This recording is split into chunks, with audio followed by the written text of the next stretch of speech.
Poderia trazer água, por favor? Queridos irmãos, graça e paz, tá bom? Louvado seja Deus, irmãos, que nos concede o privilégio de sairmos de nossa casa e adorarmos o seu santo nome e louvar o Senhor. Um dos hinos que nós acabamos de entoar diz: trabalha, trabalha, ó Filho de Deus. Nós sabemos que o trabalho ele é grande, tem 8 segmentos menos alcançados aqui no Brasil, e em julho terá novamente o projeto da Juvep, agora próximo de nós, aqui em Águas Belas, numa comunidade indígena e numa comunidade ribeirinha. Nós vamos enviar, em nome de Jesus, 6 ou 7 pessoas daqui. E o que eu estou feliz é que entre essas pessoas aqui, a maioria delas são adolescentes. E isso é bom, irmão, sabe por quê? Porque, na verdade, isso é um investimento e é uma preparação para a igreja futura. Eles são igreja, mas estou dizendo assim, para a liderança futura. Porque esses são adolescentes, daqui a 10 anos já são jovens, irmãos. A vida passa assim. E, às vezes, nós esquecemos de preparar essa igreja que está vindo aqui, essa turma nova, que a adolescência ela passa como vapor, a juventude, e então, entre os adolescentes que vão, vai Malile, filha de Magno, vai Larissa, filha de Maria, vai Guilherme e Beatriz, filha de Janaílson, e aí Cris vai e Marileide, que é a cunhada de Janaílson também. Jonathan ia, que era o sobrinho de Fernanda, mas passou por uma cirurgia, né? Algo do tipo. Então, irmãos, o que é que acontece? Vocês lembram do aniversário aqui da igreja que Jorge Noda veio pregar, e eu preguei no outro dia, e nós fizemos uma cantina? Nós arrecadamos, ou foi 1.600, ou foi 1.800 daquela cantina. E daquela cantina eu disse, a gente não vai gastar nada, porque a gente vai investir em missões. E esse dia está guardado, já tinha outro dinheiro, enfim. O que é que nós temos? A necessidade total dos recursos, porque nós sabemos que para uma pessoa que trabalha já é pesado, imagina para os adolescentes, que é os pais que vão cobrir. Então, a necessidade total, contando com inscrição, que é Bíblias, né, que cada um tem que levar, ou é 10 ou é 5 Bíblias, não me recordo, 10 Bíblias, cada um tem que levar 10 Bíblias. A necessidade total de recursos é de 7.450. Desse total, nós já temos 3.000. Precisamos, portanto, levantar 4.450. E para levantar esse valor, o que é que nós vamos fazer a partir de sábado que vem? Fazermos cantina. Além disso, os irmãos podem ofertar enviando o Pix que eu vou colocar no grupo, que é o Pix de junho, que ele é que faz o pagamento. Então, logo após o culto, eu vou estar enviando esse recado aqui e colocando lá no grupo que os irmãos possam colaborar, porque missões se faz. A igreja que envia, os joelhos que se dobram para orar, as mãos que seguram a corda para você descer o buraco, porque em missões ou você vai, meu amigo, ou você desce no buraco, ou você vai segurar a corda para o irmão descer no buraco. E o segurar a corda é desse suporte financeiro para que o irmão possa estar lá. Então, queridos, nós vamos estar enviando, ao total 6 ou 7 pessoas, 6 ou 7 Cris. Sim, com 7 pessoas com o irmão Paulo. Então, eu esqueci de Paulo Cabeça Branca. E aí, o que é que acontece? Serão essas pessoas e, para a glória de Deus, irmãos, mais novas pessoas indo e, com certeza, voltarão com mais bagagem, com mais experiência para a glória de Deus. Queridos, abra sua Bíblia em Coríntios. Nós temos uma série expositiva na primeira carta do apóstolo Paulo aos Coríntios. Quando eu falo série expositiva, eu quero dizer que a ideia da pregação vem da ideia do texto. A ideia da pregação não surge da mente do pregador, porque se a ideia surge da mente do pregador, não é pregação, é palestra. mas a ideia da mensagem é a ideia do texto, é o que o autor quer dizer. E aí, irmãos, nós estamos dando o nome a essa série, que é Uma Igreja que Saiu dos Trilhos. Como lidar com uma comunidade problemática. Isso porque, irmãos, a igreja de Corinto, ela pode ser, no mínimo, na melhor das hipóteses, classificada como uma igreja problemática, uma igreja complicada. E desde a introdução e o panorama nessa carta, vocês viram as séries de problemas. Não eram dois problemas, irmãos, eram vários problemas de várias vertentes. Por isso que o tema da nossa série é esse, uma igreja que saiu dos trilhos, como lidar com a comunidade problemática. Praticamente toda a carta de Corinto, irmãos, que é uma carta longa, é para responder problemas existentes naquela comunidade, naquela igreja. E na última mensagem que nós trouxemos, que foi dos versos 10 até o versículo de número 17, nós vimos o primeiro problema elencado por Paulo nessa carta, que, aliás, é o primeiro bloco de problema que vai até o capítulo 4, qual seja, divisões, facções, partidos na igreja. A ponto de Paulo dizer, irmãos, há divisões entre vocês. E a palavra no grego ali para divisão é a palavra cisma, que significa a ideia de rasgar um tecido. E esses 4 partidos dentro da igreja, irmãos, trouxeram um problema desgraçado de divisão. Daquele espírito partidarista, sectário entre os crentes dessa igreja. E nós vimos que a unidade da igreja dos Coríntios, irmãos, estava sendo rasgada por esses 4 partidos, essas 4 facções. E nós falamos desses 4 partidos. O primeiro partido era o PP, o partido de Paulo. Depois tinha o PA, que era o partido de Apolo. Uns diziam, eu sou de Paulo. Outros, não, eu sou de Apolo. Vimos o partido, irmãos, PP também, que era o partido de Pedro, ou o PC, partido de Cefas. E por fim tinha o PJ, que era o partido de Jesus. Todos esses, quando dizia, eu sou de Paulo, ele estava dizendo, olha, eu não sou de Apolo não, eu também não sou de Pedro não.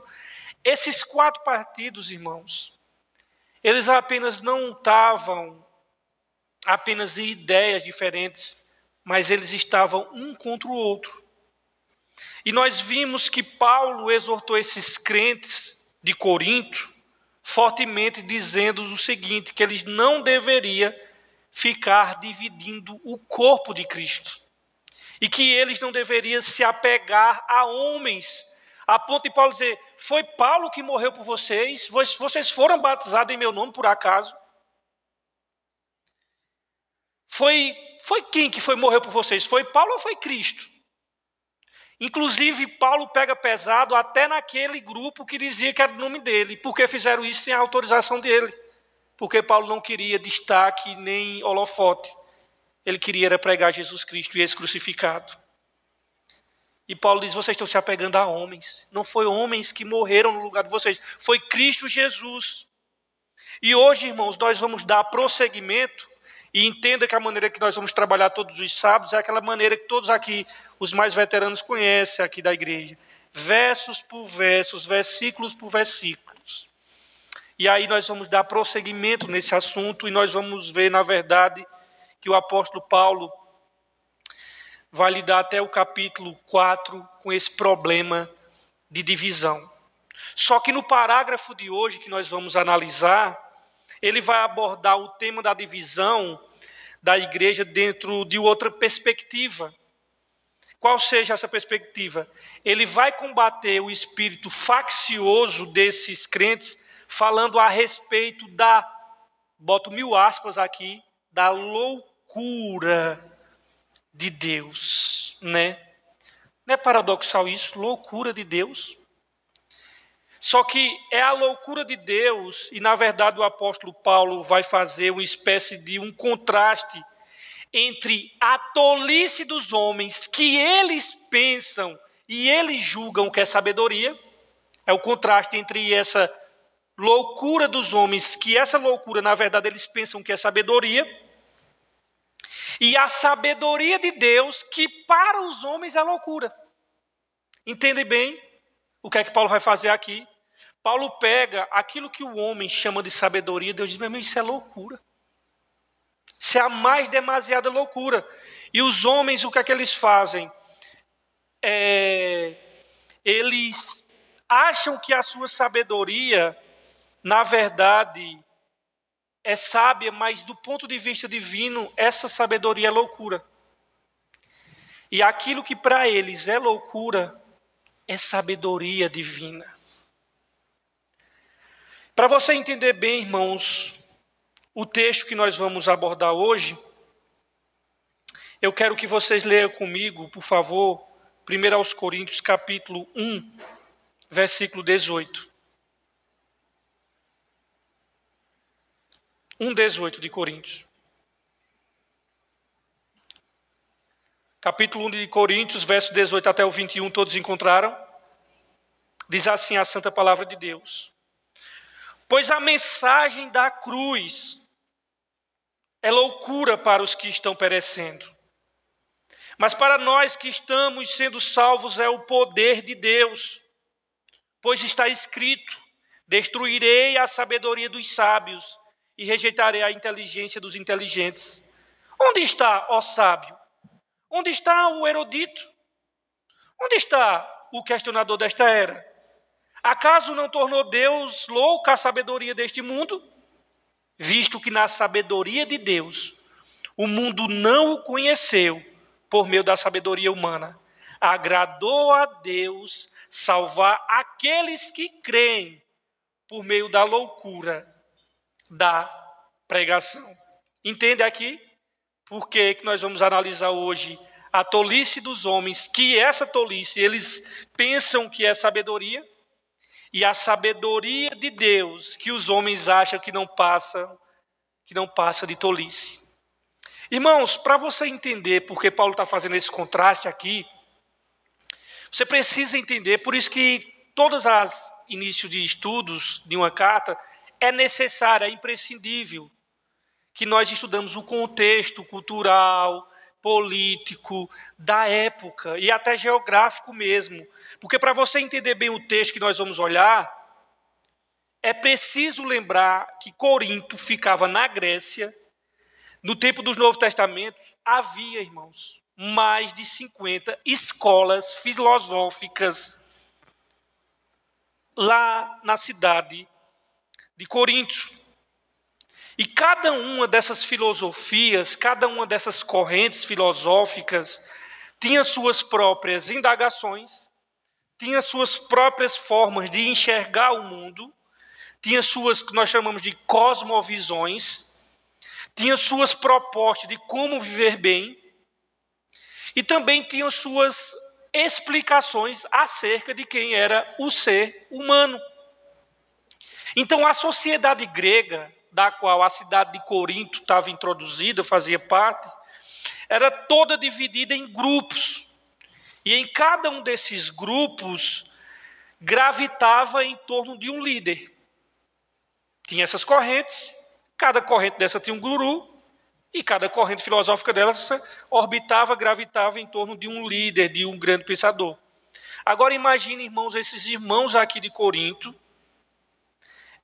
essa igreja, essa sociedade de Corinto, toda fracionada pelas várias correntes filosóficas, pelos vários gurus, pelos vários filósofos, e Deus começa a plantar por meio de Paulo uma igreja ali, chamando pessoas completamente diferentes, todos gregos ou misturados, mas vindo de correntes filosóficas diferentes, muitas delas mutuamente excludentes, divergentes, rivais, e Deus começa a unir essas pessoas dentro do corpo de Cristo, ou em Cristo Jesus. E o que é que Paulo vai fazer agora? Paulo mostra a insensatez, a loucura, a idiotice de exaltar homens. e enfatiza que tal prática é incoerente com a verdadeira natureza do Evangelho. Primeiramente, que a mensagem da cruz, nós devemos entender que ela é contrária a tudo que os seres humanos consideram como verdadeira sabedoria. Ela é contrária, irmãos. Ela é subversiva. Ela não trabalha no mesmo caminho da sabedoria do mundo. Os coríntios haviam perdido a percepção da centralidade da pessoa de Cristo. E eu quero fazer nesta noite 3 enunciados baseados nesse texto. O primeiro deles, baseado nos versos 18, é que a mensagem da cruz, ou a palavra da cruz, ela divide a humanidade, a raça humana, em 2 lados opostos. Entenda bem, a mensagem da cruz, ela divide a raça humana em 2 lados opostos, a saber, isto é, salvos e perdidos.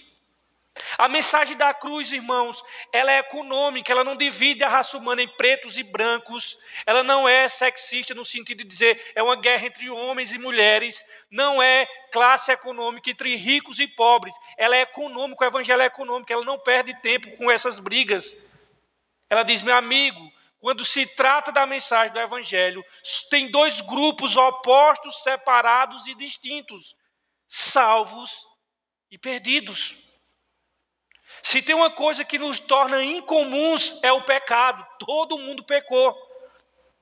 E o que é que separa, então, já que todos mundo são pecadores? É a mensagem da cruz. A Bíblia vai dizer, irmãos, que é salvo ou perdido, ou Adão, ou Cristo, ou luz, ou treva. Jesus diz, quem não é por mim, é contra mim. Quem comigo não ajunta, separa. O evangelho, irmãos, não tem aqueles navios, que é aqueles navios quebra-gelo que é específico para estar quebrando aquelas coisas de gelo que existem. E o evangelho, irmãos, ele sai torando a raça humana no meio, e ele é uma espada que ele sai separando. Mas ele não separa com essas categorias de preto, branco, rico, pobre, mulher e homem, não. Ele separa entre salvos e perdidos. Nós somos o bom perfume de Cristo, Paulo disse, cheiro de vida para os que se salvam e cheiro de morte para os que se perdem. Jesus disse, ide por todo mundo pregar o evangelho. Quem crer será salvo, quem não crer será condenado. É simples, irmãos.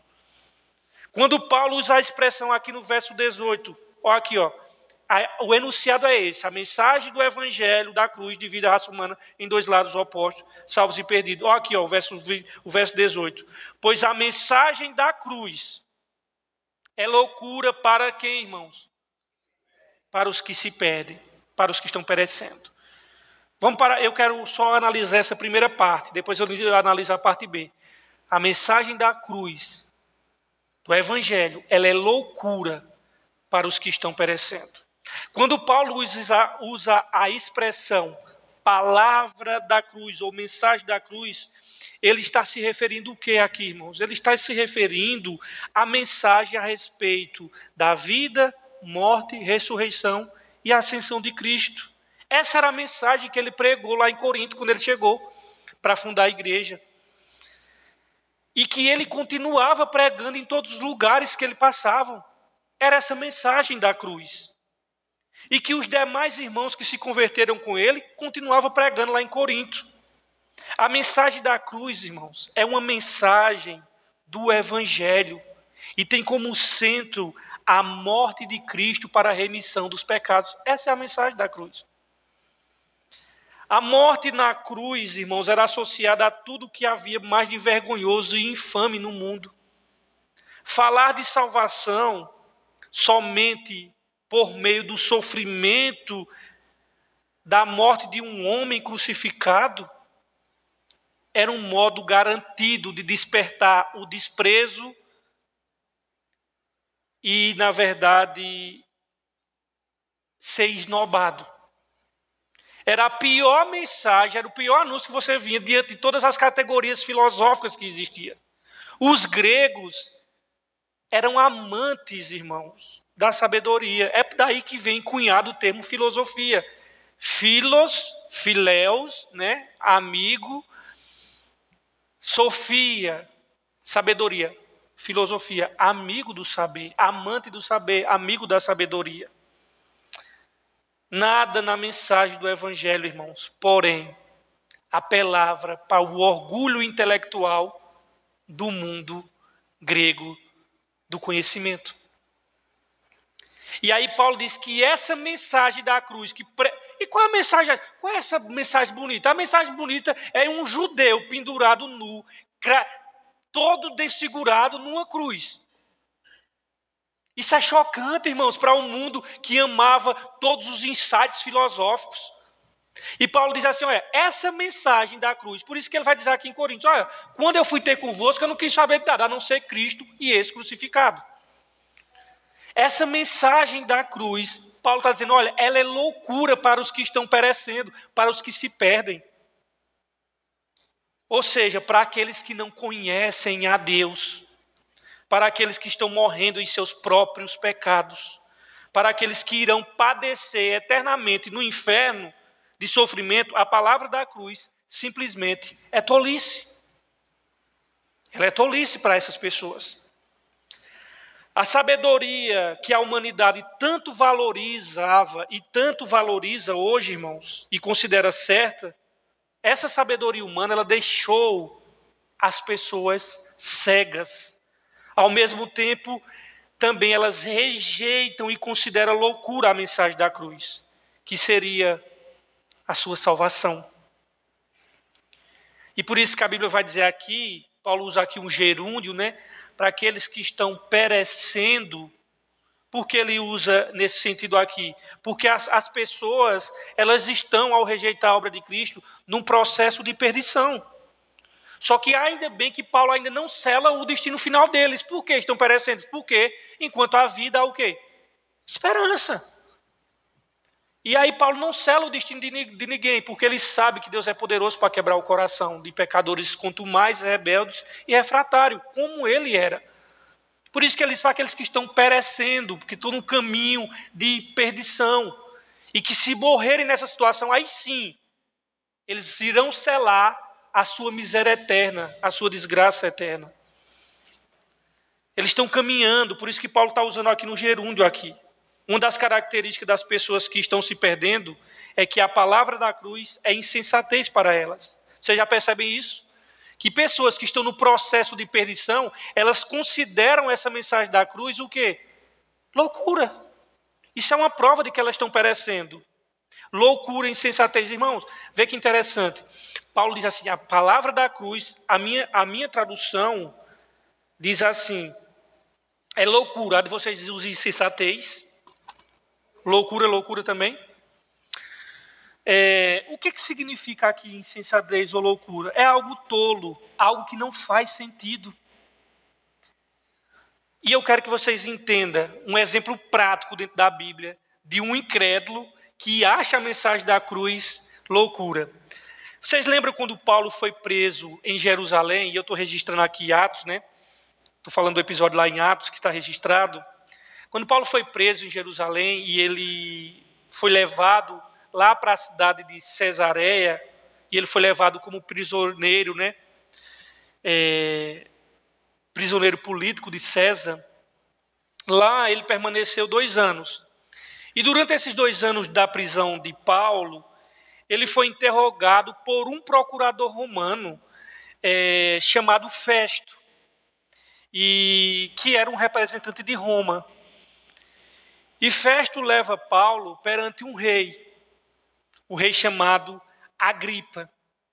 E aí, para que Paulo possa fazer o quê? Possa se defender, a defesa dos seus acusadores, né? Essa palavra defesa, por isso que vem a palavra apologia, que é defesa. E foi levado para de frente de Agripa, para que Paulo pudesse fazer uma defesa das acusações que foram feitas pelos seus adversários, pelos judeus.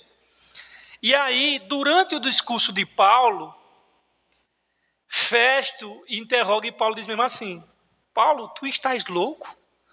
Justamente, irmãos, porque a palavra grega que é usada aqui, moria, né, é a mesma palavra que Festo usa na expressão traduzida. Tu estás louco, Paulo? É a mesma palavra traduzida por insensatez.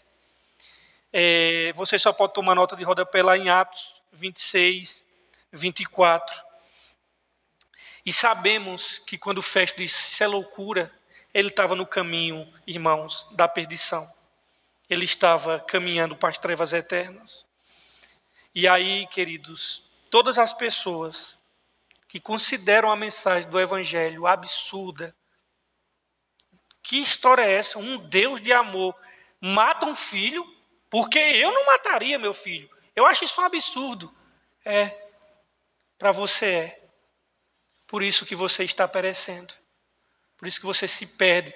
Eu lembro que, acho que foi nos 2 primeiros anos da minha fé, eu assisti uma reportagem de Cabrini com aquele promíscuo chamado MC Catra, né, que tinha várias mulheres, não sei quantos filhos, e que defendia veementemente a poligamia. E quando perguntado sobre questão de crenças, né, ele disse assim, eu acho um completo absurdo crer em um Deus que mata o filho dele. Está no grupo dos que se perdem mesmo. Está no grupo dos que se perdem. E aí, irmãos, a perdição é para todos aqueles que, ao ouvir a pregação, ele diz, isso é loucura. Assim, pelas palavras usadas nessa passagem aqui, a palavra de Deus é loucura, a mensagem do Evangelho é loucura para os que se perdem. Nós encontramos pessoas que escutam a mensagem do Evangelho, não só era Festo, hoje em dia estão cheios de pessoas assim, que escutam a mensagem do Evangelho e têm uma reação de completa aversão a essa mensagem. Isso só denuncia que eles estão perecendo e eles estão caminhando a passos largos para a perdição eterna. A menos que algum acontecimento as tire desse rumo, para os que estão se perdendo, a mensagem da cruz, irmãos, ela é loucura. A menos que uma luz se acenda dentro do coração deles, e essa luz só Deus pode acender, eles podem perecer.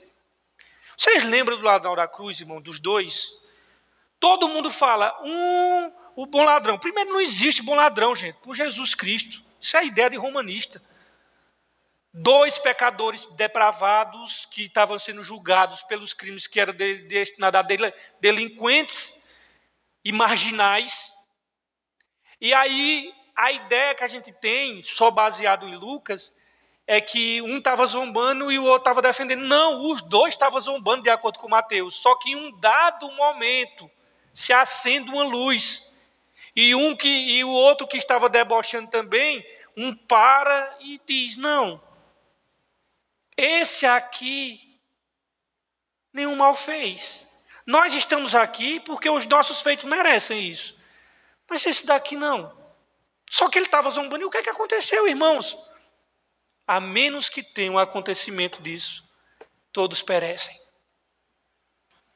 E aí quando ele diz assim, Senhor, lembra-te de mim quando entrares no teu reino. O que é que leva, irmãos, um escarnecedor, refratário, zombador, e de repente muda e se acende uma luz dentro dele, e ele passa a ver que aquele era o justo pelos injustos, que era rei, e que pedisse que lembrasse dele quando entrasse no paraíso. Só Deus, irmãos. Os dois olhando para apenas um colega de sentença, e de repente a luz se acende no coração de um. E os 2 ladrões passam a ver a cruz de modo diferente. Um diz, se tu és Salvador, desce da cruz e salva a ti e salva nós também. Irmãos, sabe por que a palavra da cruz ela é tolice para os que se perdem?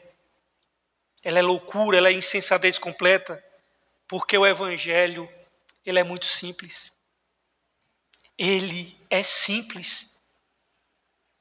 E as filosofias, irmãos, principalmente essas gregas aqui, para quem Paulo escreve, eles são muito complexas. Isso, e a complexidade, ela enche o ego do ser humano, porque, nem todos têm acesso a esse lucubrar, essas informações, é só para alguns iluminados. Entende? Então, a mensagem do Evangelho ela é muito simples. As filosofias humanas, comparadas ao Evangelho, elas são complexas. E não é só as filosofias gregas, todas as filosofias, você percebe que elas são complexas. Eu não sei se vocês aqui já estudaram um pouco de filosofia, coisas de filosofia, mas quem já estudou um pouquinho de filosofia, sabe que elas possuem elaborações extremamente complexas. É preciso anos e anos de estudos para você, às vezes, decifrar o pensamento de certo autor. Se vocês quiserem saber o que eu estou dizendo, leia apenas a introdução, o preâmbulo da Crítica da Razão de Immanuel Kant. Você vai ler, e não vai entender nada e vai se achar um burro. Aí você vai ter que comprar um livro de não sei quem para que esse livro possa explicar o que Kant estava dizendo na Crítica da Razão. Na introdução, gente. Paulo chamou todas essas filosofias de apenas sabedoria de palavras e que não muda nada. Se vocês perceberem no último versículo que nós estudamos semana passada, o versículo 17, vê o que é que ele diz assim, ó, pois Cristo não me enviou para batizar, mas para pregar o Evangelho. Agora eu quero dar ênfase nessa parte final aqui. Não, porém, com palavras de sabedoria humana, para que a cruz de Cristo não seja esvaziada. Paulo chamou todas as filosofias de sabedorias de palavra, de acordo com esses versos 17. E ele sintetiza aqui, nesse versículo 18, nesse versículo 17 também, ele sintetiza as filosofias do primeiro século em sabedorias de palavras. Sabedoria de palavras, irmãos, que Paulo quer dizer aqui, tem a ver com a erudição, tem a ver com a eloquência, tem a ver com a inteligência humana, com a sofisticação de raciocínio, com a eloquência. Agora, irmãos, veja bem, por que é que Paulo diz que a mensagem simples do Evangelho, ela passa a ser loucura nesse contexto aqui de amantes de sabedoria? Imagine comigo, irmãos, uma pessoa que passou anos e anos estudando filosofias, lendo livros, andando horas e horas a fios em bibliotecas, aulas infindáveis. Aí começou a estudar, porque todo mundo que estuda filosofia ele tem que pegar uma linha, né? Não pode chegar pela metade, igual um filme, começo, meio e fim. Então, ele estudou ali, começou pelos pré-socráticos, porque quando a pessoa vai estudar filosofia, começa pelos pré-socráticos. Quem foi o primeiro filósofo na história? Tales de Mileto. Aí ele começa por Tales de Mileto, aí entende a ideia do arquê, que era tudo, para Tales de Mileto era tudo água, era a questão essencial ali. Só que Tales de Mileto teve um aluno chamado Anaximandro, que já veio discordando dele. Ele era aluno de Tales de Mileto e discordou do próprio professor. Aí, depois estudou Anaximenes, que era colega de Anaximandro. Aí, isso no ambiente de Sócrates. Aí ele vai lá e estuda Pitágoras, que era um matemático, filósofo.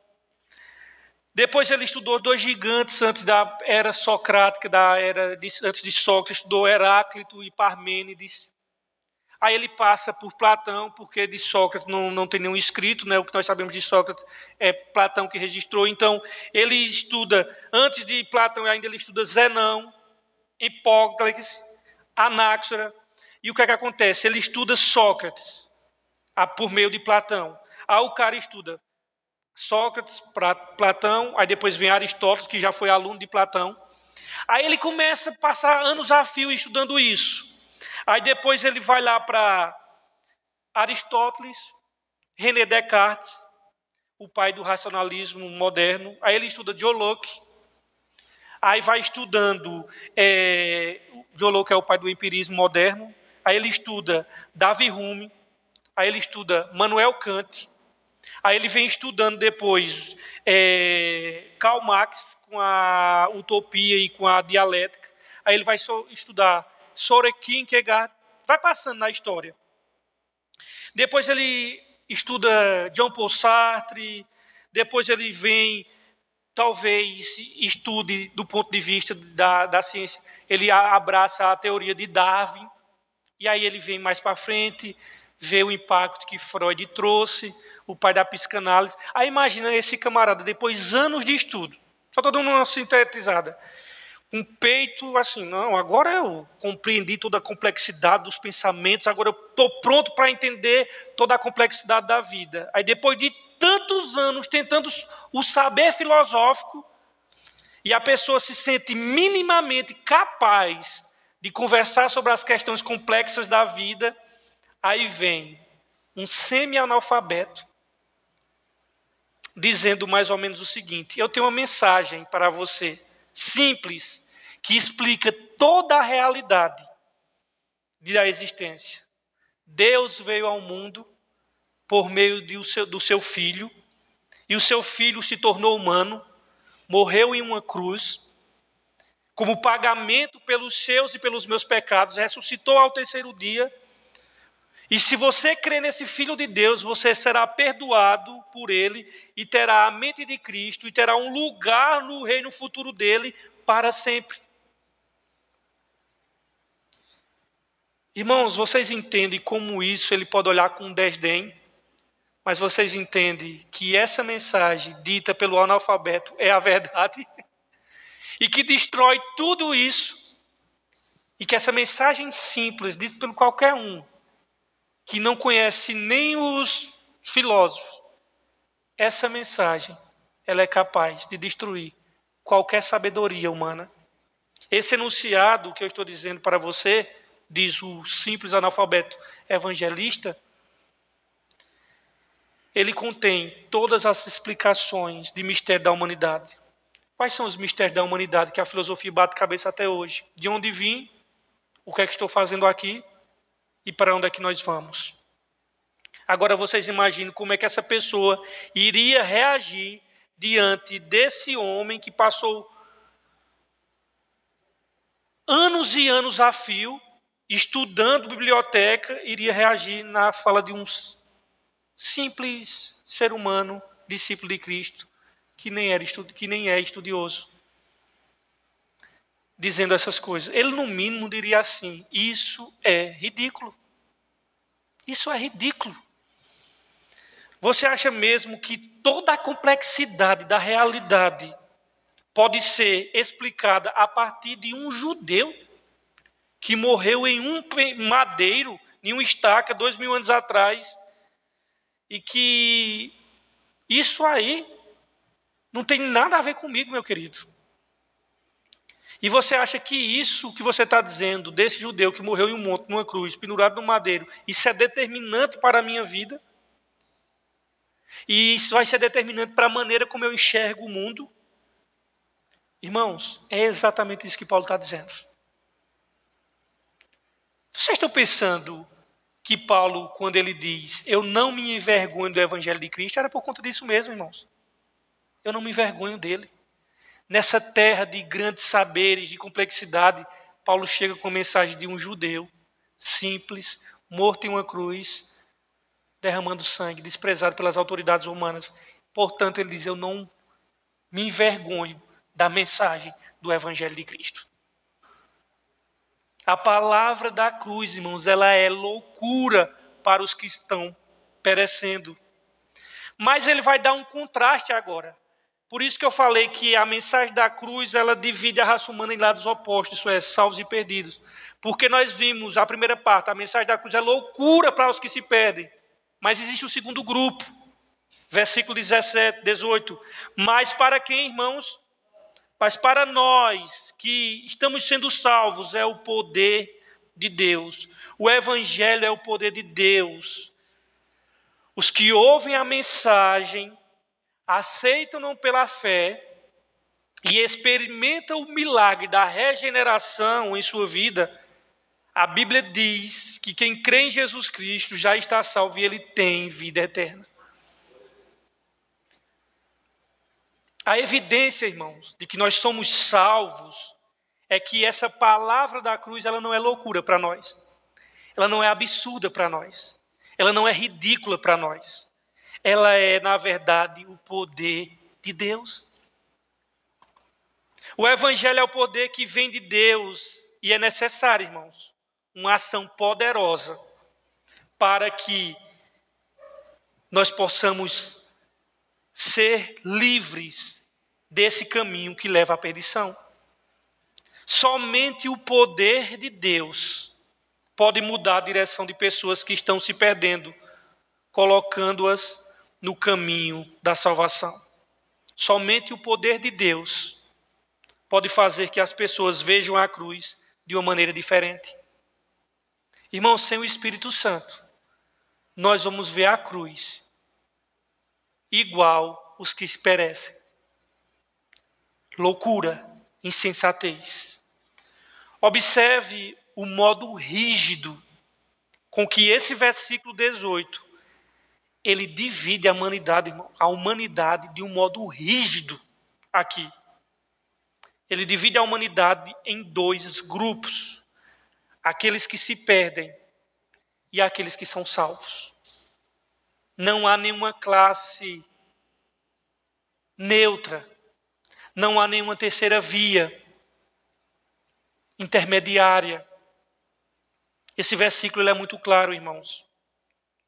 Os homens podem apegar-se à sabedoria humana, mas somente o Evangelho o conduz à salvação.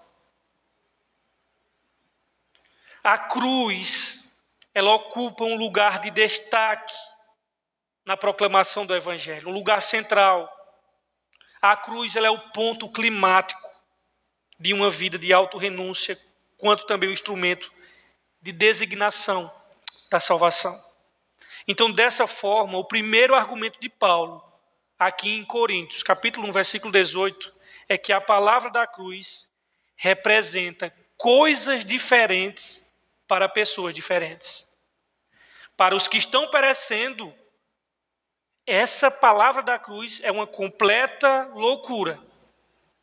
Mas para aqueles que foram alcançados pela graça de Deus, é o poder que salva da condenação. Entende que a cruz, ela representa coisas distintas para pessoas distintas. Para os perdidos, ela representa uma coisa. Para os salvos, ela representa outra. E não só esse versículo que divide a raça humana. João 3,36 diz que aquele que crê no Filho tem a vida eterna. Porém, aquele que se mantém rebelde não verá o Filho, mas a ira de Deus sobre ele permanece. Mas uma segunda coisa que Paulo diz aqui, irmãos. Em segundo lugar, vamos ler o versículo 19. Paulo vai dizer que a mensagem da cruz destrói a sabedoria humana. Versículo 19. Pois está escrito: destruirei a sabedoria dos sábios e rejeitarei a inteligência dos inteligentes. Irmãos, o homem em seu estado natural, ele é impotente para chegar a esse conhecimento por si mesmo. Não tem condições. Toda sabedoria humana, toda erudição, todo conhecimento filosófico da época que Paulo escreveu isso aqui, lembrando que no tempo que ele escreveu aos Coríntios, era o tempo em que a filosofia grega estava no ápice, no apogeu, no auge, no ponto culminante.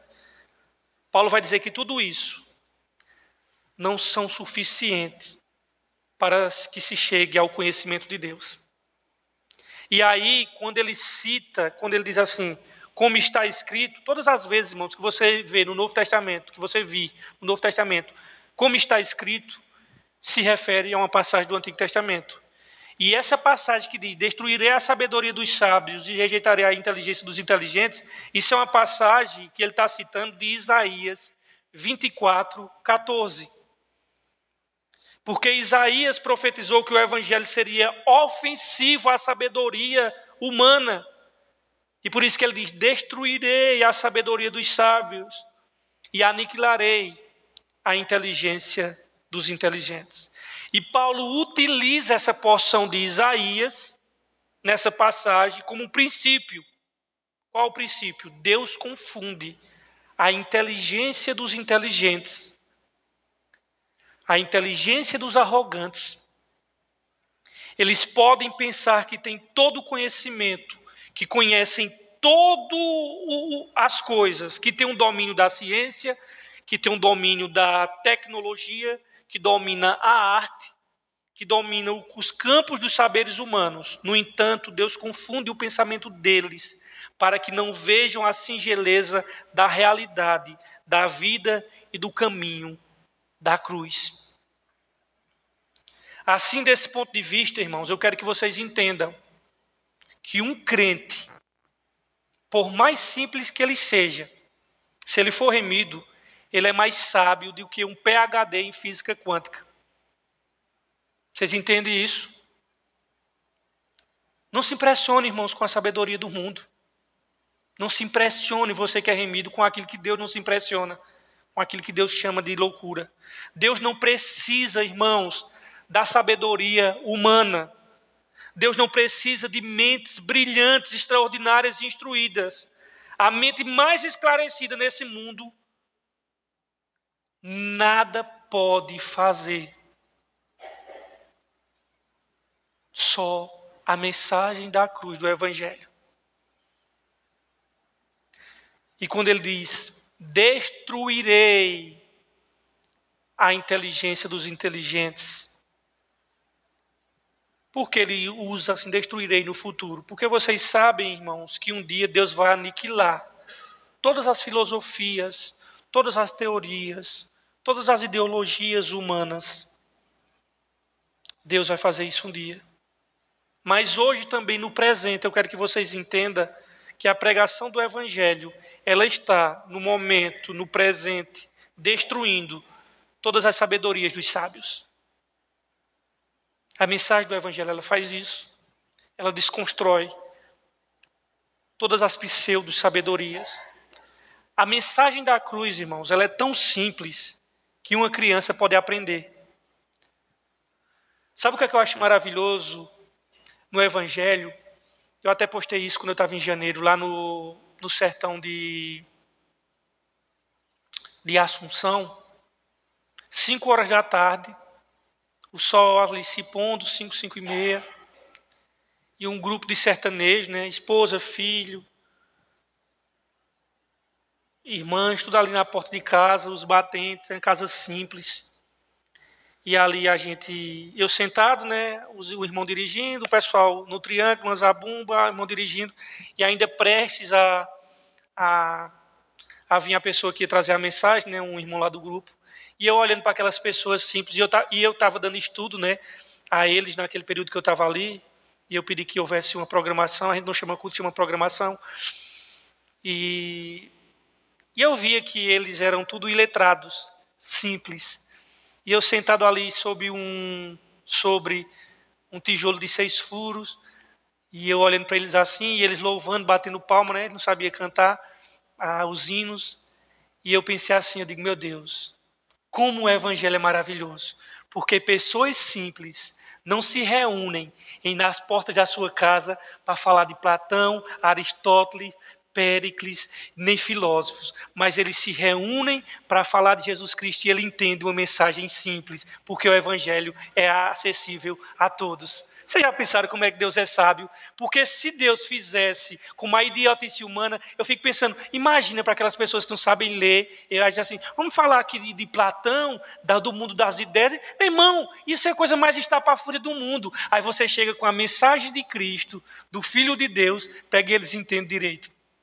Vocês entendem, irmãos, que é isso que é fantástico no Evangelho, é a simplicidade. Pessoas simples não se reúnem, irmãos, para falar de debate filosófico, mas elas se reúnem para falar de Jesus de Nazaré e elas entendem, independente do grau de escolaridade dela, porque Deus, Ele quis tornar o Evangelho acessível a todos.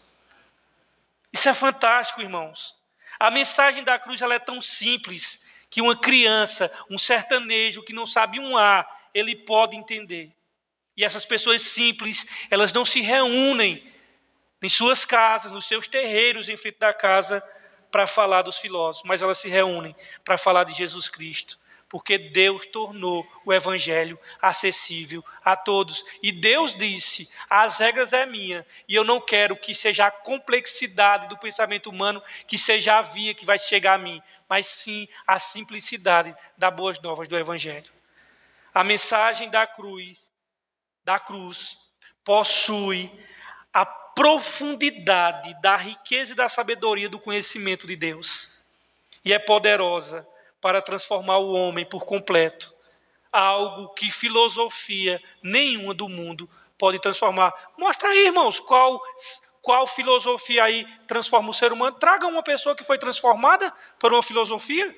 Qualquer um que você queira na história, traga e diga assim, esse daqui era um drogado, batia na esposa, roubava, era um adúltero e ainda um viciado em crack. Agora, depois que ele encontrou Platão, Aristóteles, Sócrates, quando ele encontrou Freud, quando ele encontrou Kierkegaard, oxe, esse cara foi mudado. Não, agora eu trago 10 aqui, 20, 30 drogados que estão pregando o evangelho e foram transformados por Cristo Jesus.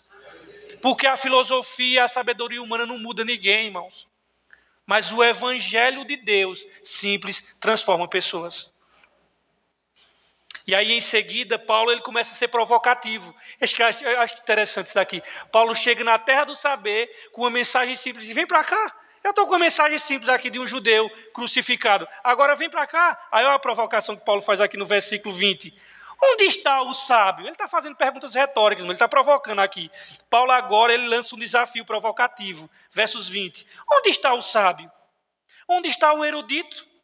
Onde está o inquiridor, o questionador desta era? Deixa eu trabalhar esses 3 grupos aqui com vocês. Quando ele diz assim, onde está o sábio? O sábio aqui, irmãos, ele fala em sábio aqui, ele está se referindo aos filósofos gregos ali da Grécia. Ele está dizendo assim, cadê os sábios? Cadê? Aí quando ele diz assim, e o escriba? A de vocês diz o escriba ou o instruído? Escriba, né? Exatamente. Quem era o escriba? O escriba, irmão, era o sábio dos judeus. Que o escriba ele era o perito na lei. O religioso que sabia de tudo. E aí depois Paulo fala, além do escriba, ele fala do quê? Do questionador, né? A de vocês fala questionador? O inquiridor, né? O inquiridor ou o questionador se referia aos sofistas que estavam nas praças públicas. E eles estavam nas praças levantando questões retóricas a respeito da realidade. E nesse versículo aqui, Paulo está questionando que tipo de conhecimento de Deus essas pessoas tinham para oferecer aos coríntios. Paulo diz, vai, mostra aí então o conhecimento de Deus que vocês têm para apresentar. Estude filosofia antiga, por exemplo, irmãos, e você vai ver que cada filósofo possuía uma ideia de mundo e que mais tarde foi desconstruída por outro filósofo, e esse que desconstruiu, por seguinte, o outro chegou e desconstruiu também, e aí um vai desconstruindo o outro, e às vezes o que desconstrói foi aluno desse aqui, feito no caso que Sócrates, Platão já discorda dele e diz não é assim, e vem Aristóteles e discorda de Platão. E assim vai, irmãos. Então, assim acontece nos dias atuais. Por isso que é comum que a ciência se contradiga. Quantas pessoas já estudou a história da ciência, que a ciência dizia uma coisa hoje e amanhã já desmantela, e não é assim. A ciência vai passando por processos que elas mesmas dizem assim, não, se você estudar a ciência ela de coisa hoje, que ela contraria tudo, e às vezes ela chama até de absurdo aquilo que ela defendia. Mas deixa eu mostrar a vocês aqui o que é que Paulo está dizendo assim, onde está tu, ó sábio, o escriba, o inquiridor? E ele está dizendo assim, olha, a sabedoria de vocês, ela não serve para mudar ninguém.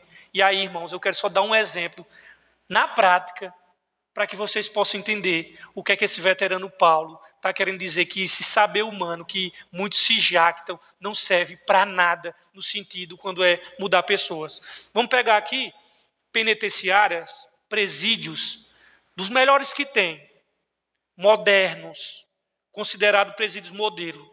Em todos os presídios, não só está as pessoas ali não, ali tem assistentes sociais, Ali tem antropólogos, sociólogos, especialistas em planos maravilhosos. E eles trabalham juntos, sabe para quê? Para reintegrar o criminoso à sociedade. Então eles formam as penitenciárias, que para todos esses efeitos, as penitenciárias, o que é que elas fazem? Elas cuidam daquela pessoa em todos os aspectos, irmãos. Em todos os aspectos da vida. De tal maneira que aquele criminoso, quando cumpre a pena, ele esteja pronto para voltar ao convívio social. A pergunta é, quando eles voltam ao convívio social, eles voltam bonzinhos? Não. Agora veja, irmãos. Eles entram ali numa escola do crime. Aí eu vou mostrar a vocês agora, na prática, como é que o evangelho ele desconstrói e ele humilha tudo isso. Aí chega Joãozinho, semi-analfabeto, com a Bíblia debaixo do braço, pede para fazer uma visita no presídio, chega com a mensagem simples do evangelho, proclama Cristo naquelas grades da prisão. O criminoso agora se converte, se arrepende dos seus pecados, e isso eu posso citar vários exemplos, irmãos, aqui. Aquele senhorzinho que foi lá pregar o evangelho, aquela irmãzinha simples, vai lá, sem informação da vida, não conhece nada de acadêmico nenhuma, prega o evangelho, e esse evangelho, que é o poder de Deus, chega no coração daquele bandido, daquele marginal, transforma o criminoso, e de repente, esse detento que está ali, que era perigoso, ele se converte, abandona a vida do crime, deixa de usar droga lá dentro mesmo do presídio, e ele começa a seguir fielmente a palavra de Deus, e ele começa ali a se juntar com os irmãos que estão ali dentro do presídio. Aí, e o que é mais milagroso, irmão? Ali, cercado de maldade, cercado por pessoas perversas ali de dentro, ele se mantém íntegro, se mantém honesto a respeito da maldade que cerca todo dia, mesmo dentro da escola do crime, lá dentro do presídio. Esse criminoso que se converteu, eles agora se tornam uma pessoa mansa, uma pessoa humilde, uma pessoa generosa, se torna gentil, e quando sai transformados. A pergunta que Paulo faz é, onde ficam os sábios? Cadê a sabedoria de vocês? Cadê o antropólogo aqui? Cadê o sociólogo? Cadê o assistente social? Mudaram ele, foi. Paulo diz, muda aí, poxa. Vocês não são o bom? A sabedoria humana de vocês? Muda aí. Não muda, irmãos. Quem muda é o evangelho. Se Deus permitir, ele vier aqui, ele é lá de Jundiaí, de lá de Santa Catarina, Luan, presidiário. Ele disse, Rafael, eu me converti de um presídio. Eu vou trazer ele aqui, se ele vier para o Radical Sertão. Ele disse, Rafael, lá dentro eu parei de usar drogas. E quando vinha as pornografias lá dentro, eu botava a cara na parede e começava a chorar, Senhor, eu não quero mais voltar para essa vida. Saiu do presídio, arrumou um emprego. Para poder vir para o sertão da Juvep, a juíza teve que assinar a liberação dele. Veio. Depois, veio esse ano, teve que assinar de novo. Agora, vai voltar para morar no sertão. Já falou com a juíza, olha, o projeto vai ser em junho, já tem que ir para o projeto, eu vou ficar lá. Antecipa isso aqui, pronto. Antecipa. A juíza foi lá, foi flexível com ele. Irmãos, pergunta lá. Ele disse, Rafael, não muda ninguém. Ele foi preso, irmão, 3 vezes. Ele disse, Rafael, não muda, só Cristo muda, e eu sou a prova disso. E Paulo pergunta aqui, cadê o sábio? Cadê as sabedorias humanas? Tem não, irmão, são limitados, não servem. Quando eu digo assim, não serve para nada, tem a sua utilidade até a página 2, mas não muda e transforma ninguém não. E por isso que Paulo diz, vai. Cadê o sábio aqui? Cadê o entendido? Cadê o inquiridor? Cadê o sabichão? Só o evangelho é capaz de mudar, irmãos. Por isso que, onde é que ficam os especialistas? Todos eles são aniquilados pelo poder de Deus através da mensagem do evangelho. A parte B do versículo 20. A pergunta que Paulo faz. Acaso não tornou Deus louca a sabedoria deste mundo? Irmãos, somente quando Deus revela a verdade é que um pecador como você e eu, da nossa qualidade, entende a cruz? Somente quando Deus revela, irmãos. Não importa a quantidade de títulos acadêmicos que uma pessoa tenha, sem o verdadeiro conhecimento de Deus, ela continuará a caminhar para a condenação eterna. O conhecimento salvífico de Deus está restrito à palavra da cruz. E só para nós fecharmos nessa noite, o terceiro enunciado aqui, a loucura da pregação. Entenda bem, boto 1000 aspas aqui. A loucura da pregação é o único meio que pecadores podem ter acesso à sabedoria de Deus. Veja comigo o versículo 21. Visto que na sabedoria de Deus o mundo não o conheceu por meio da sabedoria humana, agradou a Deus salvar aqueles que creem por meio da loucura da pregação. Deus fez uma escolha, irmãos, com relação ao caminho da salvação do ser humano. A notícia desconcertante é que a salvação não é algo que depende de nós. A Bíblia diz que foi do agrado do Pai salvar. O que significa, irmãos, que a iniciativa da salvação não parte de nós. A iniciativa da salvação vem de Deus, é dele. A salvação vem do Senhor. Irmãos, entenda bem. Quem dá as regras do jogo é Deus, não é nós não. Quem estabelece a regra do jogo é o soberano, não é eu que estabeleço, não é a minha forma que diz assim, eu acho que tem que ser assim, não, meu amigo. As regrinhas do jogo, quem estabelece é o grande eu sou. Esse é o ponto. É ele que dá as regras do jogo e as condições.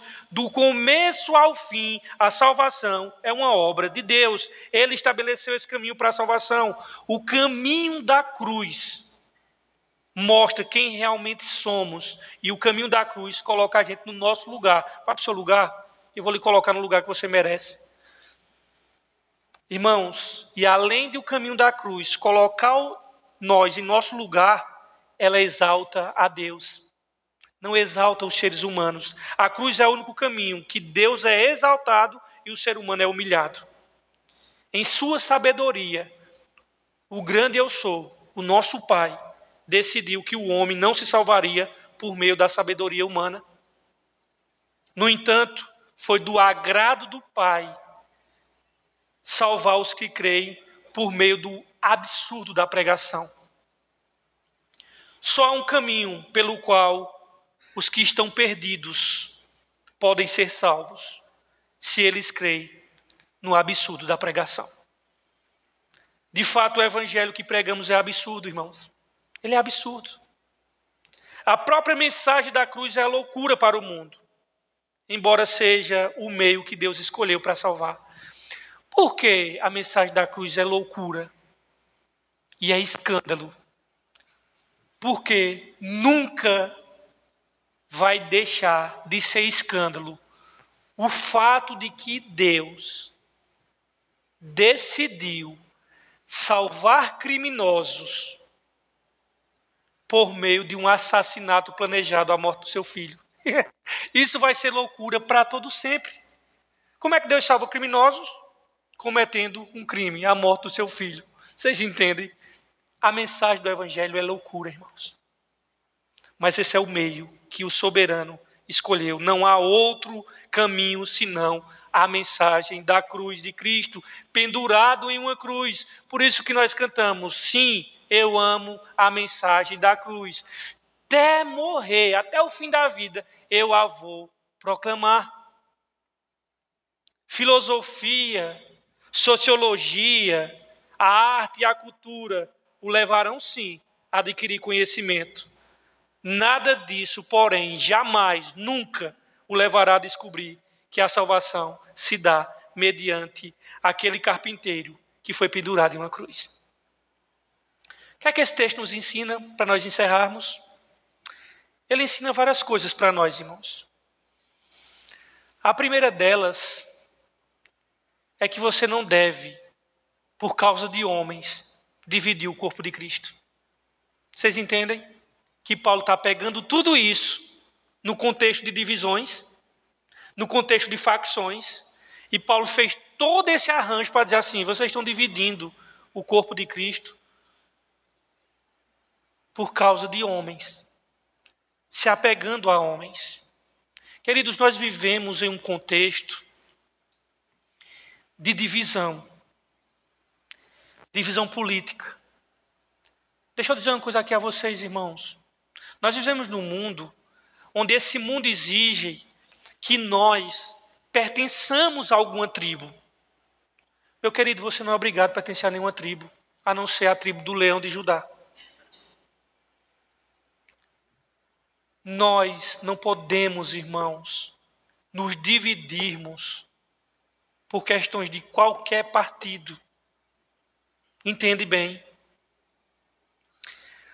Sabe o que é que o mundo faz?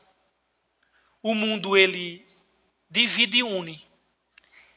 Ele une aqueles que pensam igual a eles e separa aqueles que pensam diferentes. O Evangelho, irmãos, ele trabalha em outra perspectiva. Ele une pessoas que pensam diferente aos pés da cruz, quando nós cremos no Evangelho de Deus. O mundo está rasgado, irmãos. Você não precisa de uma tribo. A morte de Cristo nos reconcilia com Deus. E a lógica de Deus é um lugar onde essas barreiras e lógicas do mundo são quebradas. É aqui, irmãos, que tudo isso deve cair por terra. Deve cair por terra barreiras políticas, econômicas, sociais e de conhecimento acadêmico. Se um camarada, Elon Musk chegar aqui, sabe o que ele vai fazer? Ele vai colocar, eu ia dizer, eu tenho que me policiar por conta de Rosemary. Ele vai colocar o glúteo dele aqui, com o odor fétido, sentado aqui e escutar. Porque aqui dentro ele não é nada. Se Raquel Lira chegar aqui, sabe o que ela vai fazer? Sentar aqui, ficar calada e escutar. Somente. Porque aqui não tem valor nenhum, irmãos. Vocês entendem? E aí, eu quero dizer a vocês que a igreja, ela é o único ambiente que essas coisas se desconstroem aqui dentro e não tem valor lá fora. De tal maneira que quem tiver poder aquisitivo aqui dentro, ele não é nada. Ele é tão valioso quanto qualquer um aqui dentro. Entende? De tal maneira que você que não se formou, que não tem conhecimento acadêmico, você pode se encostar naquele irmão que tenha mais conhecimento. E ele não vai desdenhar de você. Até porque se ele desdenhar de você, a gente coloca ele para fora. Porque ele não é irmão. E você também, que é de poder aquisitivo baixo, você pode se relacionar com aqueles que têm um poder aquisitivo elevado. E não vai sofrer acepção de pessoas. Porque aqui dentro, no ambiente da igreja, essas coisas caem. Para vocês terem noção, um ambiente de igreja onde tinha pessoa que tinha uma grande patente no exército, e lá só estava um soldado. E naquele ambiente de igreja houve o episódio do lava-pés. E quem era que estava lavando os pés daquele soldado que não tinha nenhum valor dentro do exército? Era o grande general. E enquanto ele estava lavando os pés daquele soldado raso, o soldado raso disse: só aqui, né, comandante, para isso acontecer. Só aqui para isso acontecer. De fato, porque lá não vai acontecer. Mas no ambiente de igreja isso acontece, irmãos. Entende bem? Por isso, irmãos, que não tem nada mais diabólico, satânico, do que igrejas com áreas VIPs. Isso não é igreja, é sinagoga de Satanás. E se uma pessoa diz: ah, não, mas é porque se Neymar chegar na minha igreja, o problema é que os crentes vão voar em cima dele. Pois bom, é porque os crentes estão sendo doutrinados pelo mercenário como você. Porque se ele fosse doutrinado por um pastor sério, ninguém faria isso. Vocês entendem, irmãos? O absurdo de Deus que Paulo quer nos mostrar é que a cruz é mais lógica do que a sabedoria humana.